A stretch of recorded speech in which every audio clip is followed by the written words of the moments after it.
Langit mendung, menggantung rendah. Bima mengambil keputusan pahit.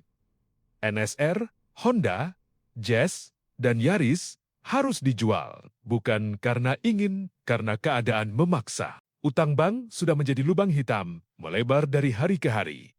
Menelan tenaga, harapan, dan harga diri. Kalau tidak dipotong, rumah ini ambruk seketika. Menjual kendaraan itu bukan jalan nyaman, itu jalan terakhir agar nafkah, toko, dan hidup tetap bernapas.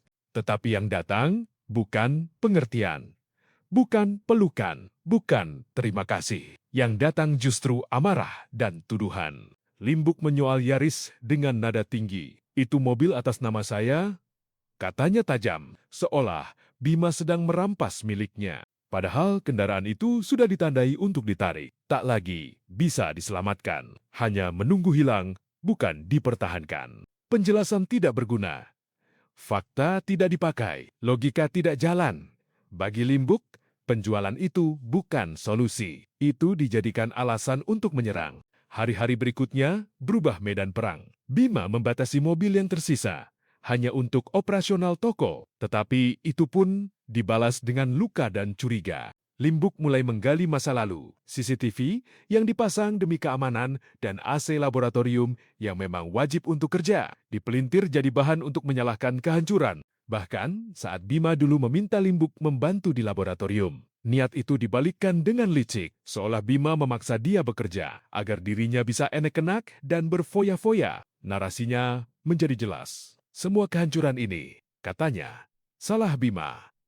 Semua yang dulu dibangun bersama kini dilempar kembali sebagai dakwaan. Bima mendengar tuduhan semuanya, kadang menjawab lirik, kadang memilih diam.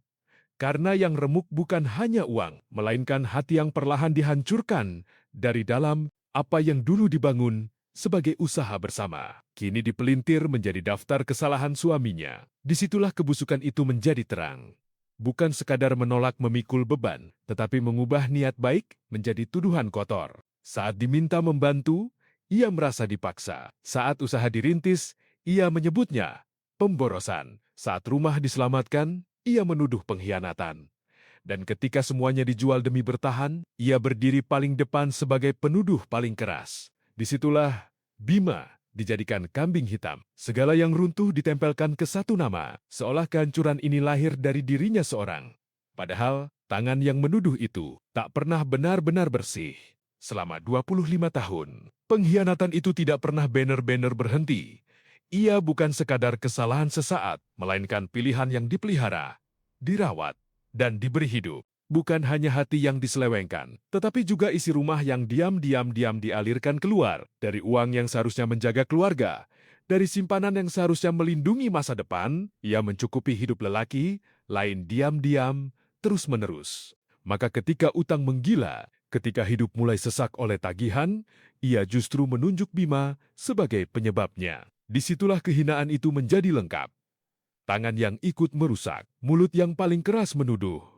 Yang paling menyakitkan bukan sekadar kehilangan, melainkan kenyataan bahwa orang di sisi sendiri lebih memilih memelintir dan mencuci tangan daripada berdiri jujur di depan reruntuhan yang juga ia bantu ciptakan.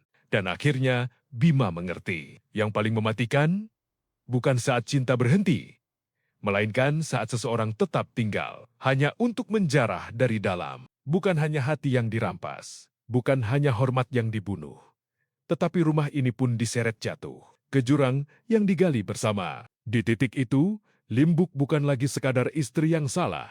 Ia telah menjadi pengkhianat yang utuh, sadar, gelap, dan memilih menghancurkan sambil menuduh orang lain sebagai sumber bencana.